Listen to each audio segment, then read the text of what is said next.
സംസ്ഥാനത്തെ ഉപരിപഠനാവസരത്തെക്കുറിച്ച് media one നടത്തിയ അന്വേഷണത്തിൽ ഞെട്ടിക്കുന്ന കണക്കുകളാണ് പുറത്തുവന്നത്.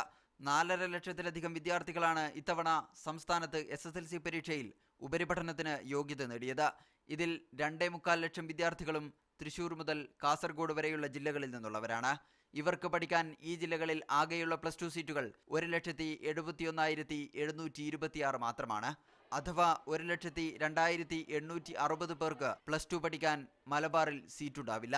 മലപ്പുറം ജില്ലയിൽ മാത്രം 37,780 പേർക്കാണ് +2 പഠനാവസരം നിഷേധിക്കപ്പെടുന്നത്. കോഴിക്കോടും പാലക്കാടുമാണ് തൊട്ടടുത്തു നിൽക്കുന്ന ജില്ലകൾ. കോഴിക്കോട് 17,000-ലധികം പേർക്ക് അവസരം നിഷേധിക്കപ്പെടുമ്പോൾ പാലക്കാട് 15,000-ലധികം സീറ്റുകളുടെ കുറവുണ്ട്. VHSE, പോളി, ITI എന്നീ മേഖലയിലെ സർക്കാർ സീറ്റുകൾ കൂടി കണക്കാക്കിയാലും മലബാറിൽ 67,588 സീറ്റുകളുടെ കുറവുണ്ട്. അൺഎയ്ഡഡ് മേഖലയിലെ സീറ്റുകൾ കൂട്ടിയാലും 50,000-ൽ താഴെ വിദ്യാർത്ഥികൾക്ക് പഠിക്കാൻ അവസരമുണ്ടാകില്ല. അതേസമയം പത്തനംതിട്ട ജില്ലയിൽ 1,000-ലധികം +2 സീറ്റുകളാണ് ഒഴിഞ്ഞുകിടക്കുന്നത്. VHSE ഉൾപ്പെടെ സർക്കാർ മേഖലയിലെ ഉപരിപഠനാവസരങ്ങൾ കൂടി കൂട്ടിയാൽ കോട്ടയം, ഇടുക്കി ജില്ലകളിലും 100 കണക്കിന് സീറ്റുകൾ വെറുതെ കിടക്കും. എന്നാൽ എറണാകുളം, തിരുവനന്തപുരം ജില്ലകളിൽ 3,000-ലധികം സീറ്റുകളും ആലപ്പുഴയിൽ 1,000-ന് മുകളിലും കൊല്ലം ജില്ലയിൽ 500ഓളം സീറ്റുകളുടെയും കുറവുണ്ട്.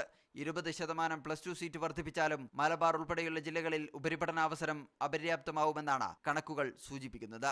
PPJC, media one, Thiruvananthapuram.